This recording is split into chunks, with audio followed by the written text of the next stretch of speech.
acollida,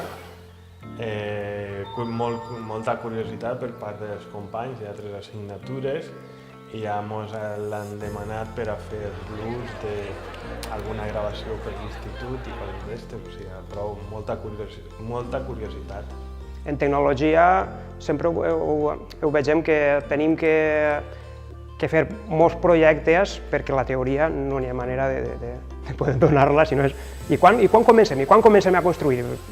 Ells volen construir i projectes d'aquest tipus això sí que els agrada molt. Poder aplicar tots els coneixements teòrics que veus en classe, donar-te compte de que si serveixen per a l'hora pràctica, en el nostre cas construir el dron és prou gratificant i veure que el temps que inverteixes en estudiar al final sí que val la pena. El món ha canviat molt i l'escola, els instituts, hem de ser capaços de transmetre els nous conceptes d'una manera diferent, que és i d'una manera diferent i que siga atractiva per als alumnes. Pràcticament indispensable en un futur, tant si és d'àmbit tecnològic o de la enginyeria, com quasi que no, tindrem una certa formació en noves tecnologies i en certs aspectes que faran falta. És un tema molt interessant y Es más actual.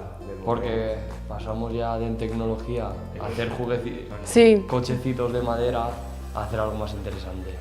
Sí, perquè hem fet tota la vida coses super simples, en metalets i jocs d'estos, l'any no passat vam sé. fer un Siri de formigó i ja està, o sigui Que no s'estanque mai, estem sempre evolucionant i sent coses noves, aplicacions noves, és un continu reciclatge.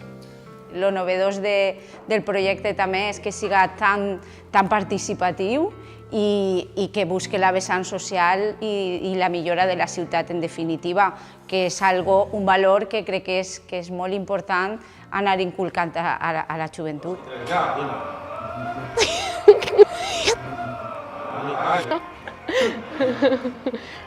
Ha